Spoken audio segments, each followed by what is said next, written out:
simplement faire la lecture. Voilà, elle s'est présentée tout à l'heure, mais c'est vrai que bon, elle était prise ce soir, mais elle tenait à faire son témoignage. Donc Nadine habite Carcassonne.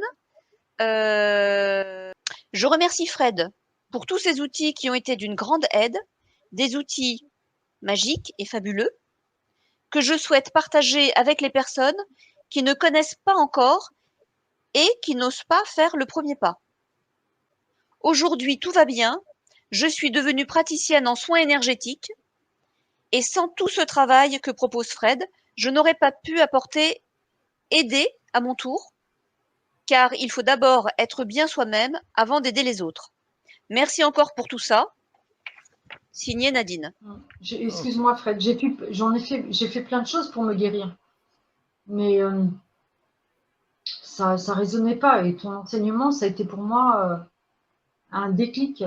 C'est juste une découverte magnifique et que je vous la conseille à vous tous. Allez-y, foncez, tête baissée. C'est juste.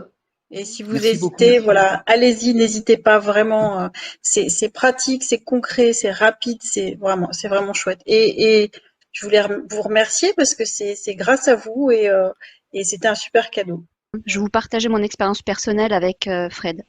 La séance sur l'enfant intérieur, pour moi, ça a été très, très, très difficile.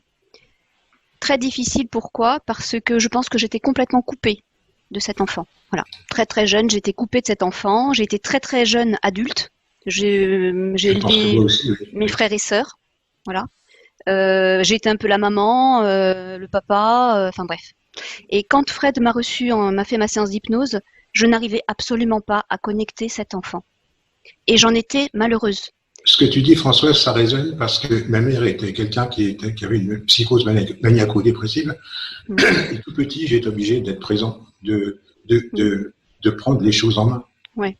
Et donc, ce petit enfant intérieur, j'ai pas trop envie de le rencontrer parce qu'il en a tellement bavé. C'est ça.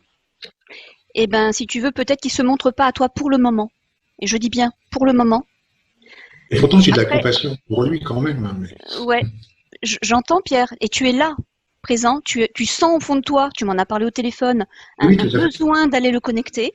Donc, juste accepte que pour le moment, il est encore dans le noir. Et que quand ce sera juste le bon moment, il va se présenter. En tout cas, moi, si je te parle de mon expérience, j'en pleurais. J'en pleurais de ne pas pouvoir le contacter. Il le sait, Fred. J'en étais, voilà. Et j'ai pris sa photo. Moi, je conseille à tous les gens de prendre une photo de petit. Et personnellement, moi, je l'ai mise contre mon cœur. Et je pensais à lui. Et bien sûr que cette séance d'hypnose, tu vas la voir à vie. Donc, il faudra la refaire.